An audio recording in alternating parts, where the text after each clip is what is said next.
ಪಟ್ಟಣದ ಧ್ಯಾನ ಮಂದಿರದಲ್ಲಿ ಏರ್ಪಡಿಸಲಾಗಿದ್ದ ಬಿಜೆಪಿ ಮಾನ್ವಿ ಮಂಡಲ ನೂತನ ಅಧ್ಯಕ್ಷ ವೀರಭದ್ರಪ್ಪ ಗೌಡ ಭೋಗಾವತಿ ಅವರ ಪದಗ್ರಹಣ ಕಾರ್ಯಕ್ರಮದ ಉದ್ಘಾಟಿಸಿ ಮಾತನಾಡಿದ ಮಾಜಿ ಸಂಸದ ಕೆ ವಿರೂಪಾಕ್ಷಪ್ಪ ಸಿಂಧನೂರ, ಮಾಜಿ ಸಂಸದ ಬಿವಿ ನಾಯ್ಕ, ಮಾಜಿ ಶಾಸಕರು ಆದ ಕೆ ಶಿವನಗೌಡ ನಾಯ್ಕ ಮಾತನಾಡಿ, ಬಿಜೆಪಿ ಪಕ್ಷದ ಸಂಘಟನೆ ಭ್ರಷ್ಟ ಕಾಂಗ್ರೆಸ್ ಸರ್ಕಾರದ ವಿರುದ್ಧ ಹೋರಾಟ ಸೇರಿ ಇನ್ನಿತರ ಕಾರ್ಯ ಚಟುವಟಿಕೆಗಳಲ್ಲಿ ಪಕ್ಷದ ಅಧ್ಯಕ್ಷರು, ಪದಾಧಿಕಾರಿಗಳು, ಕಾರ್ಯಕರ್ತರು ಸರ್ವಸನ್ನದ್ಧರಾಗಿರಬೇಕು ಅಂತ ಕರೆಕೊಟ್ಟಿದ್ದಾರೆ.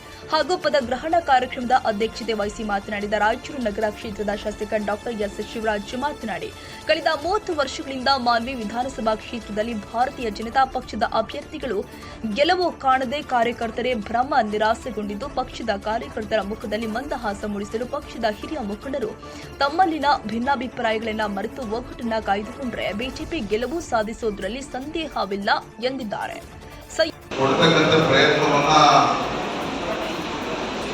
ಎಲ್ಲ ಗ್ರಾಮಗಳಲ್ಲಿ ಎಲ್ಲ ಬೂತ್ಗಳಲ್ಲಿ ನಾಯಕರೇನಿದ್ದೀರಿ, ಕಾರ್ಯಕರ್ತರೇನಿದ್ದೀರಿ, ಹಿರಿಯರೇನಿದ್ದೀರಿ,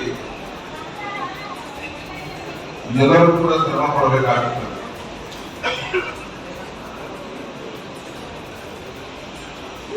ಎಲ್ಲರೂ ಹೆಚ್ಚೆಚ್ಚು ಶ್ರಮ ಪಟ್ಟಾಗ ಮಾತ್ರ ಪಕ್ಷಕ್ಕೆ ಶಕ್ತಿ ಬರಲಿಕ್ಕೆ ಸಾಧ್ಯ ಇದೆ.